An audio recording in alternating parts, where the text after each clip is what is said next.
Guys, here we are up at the 14th green at People's Golf Club, and we're going to, in the process of doing a quick video, just putting out the nearest of pins for the seniors, the ladies senior open today. So I thought I'd take the time out just to quickly do a video. Okay, so we're looking straight down the valley, as you can see, stunning view.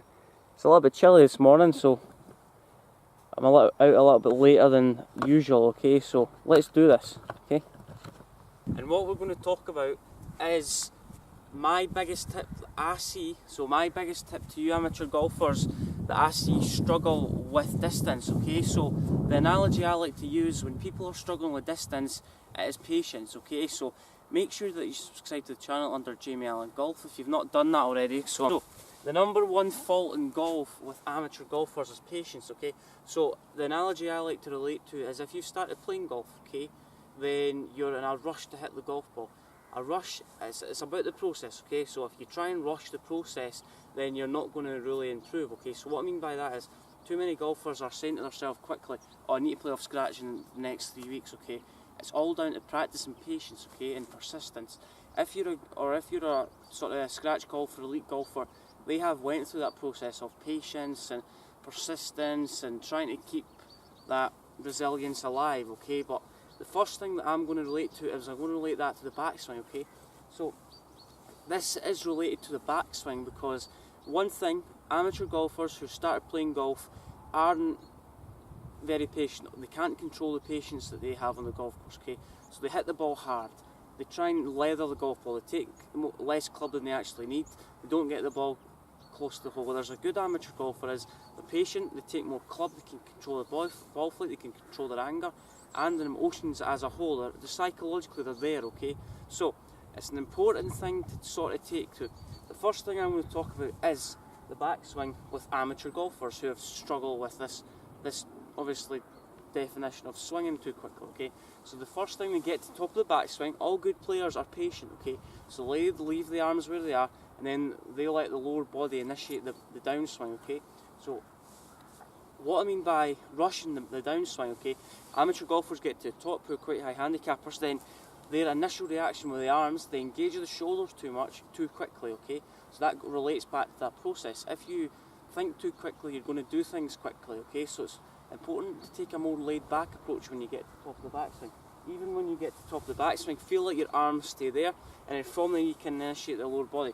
What happens, okay, if we pull the arms down from the top of the backswing, so if we pull the arms down and come down, hit ball, what happens is the arms, so we create this circle when we hit the golf ball, okay, or where our arms and the club head, okay, what that does is the arc narrows as we come down into impact, shaft gets steep, and from there we've got no alternative but to create a bit of space. So if I get to the top, pull shaft down, shaft gets steep, okay, so my initial reaction is to pull up, pull back, to try and keep the weight on the right foot, to try and allow my arms to exit left, okay? It might be very hard to engage at times, very hard to instruct, but if you have patience then you're going to hit the ball with more speed, okay? So if you get to the top of the backswing, just relax. So we want a full shoulder turn. We want to feel like the arms drop behind our body. We want to feel like the lower body rotates around and hit the golf ball, okay? We don't want to engage shoulders first. We want to engage the bigger muscles, okay? The lower body, the shoulders. The shoulders come into play after our hips start the downswing, okay? So hips create the power, core creates all that power, okay? So if I get to the top of that swing, rotate the core first, left knee moves out the way, then the hands come in, okay? If you try and pull the shaft down, then from the top of the backswing, the shaft's going to get steep. You're not going to create a lot of power, okay?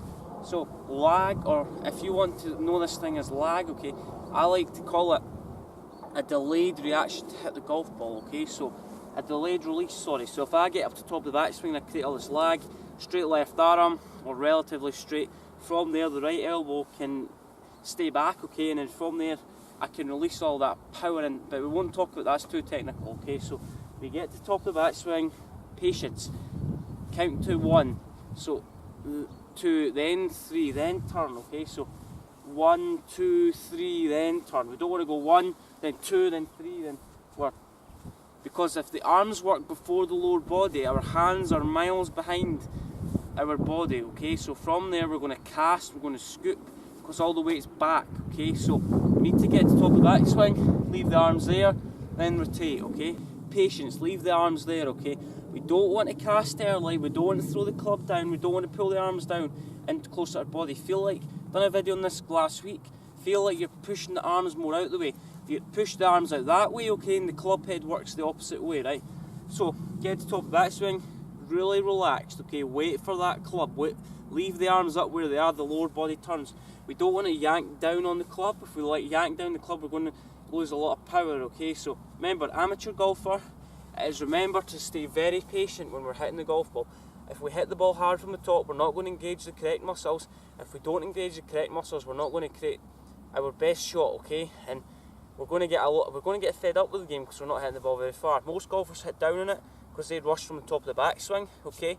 So it's important to leave the arms where they are. So if I leave the arms where they are, then from there, my lower body can turn out the way. The bigger muscles are engaging first. It's called centrifugal force, okay? The centre's moving faster. The outside motion, so basically what's happening is the lower body's turning, but the outside motion is working faster, okay? So if we get this lower body working a little bit faster, more controlled, the outside is going to work a little bit faster. The outside area is the arms, okay? So if we rotate the lower body first, the arms move quicker. Anyway, if you like what you see here, what we talked about was the process of patience. Important for higher handicappers, recreational golfers to remain patient within this process. It's not going to happen like that. It takes a lot of practice, a lot of hours of hard work. It takes about 10,000 hours of practice for an amateur golfer to turn into a pro golfer, okay?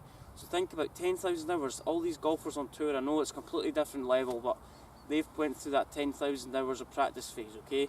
And for the elite golfer, it's important to just remain patient, don't rush, take more club, swing easier, just try and play within your strengths. That's all I'm trying to say. Don't hit the ball hard, swing smooth, control it.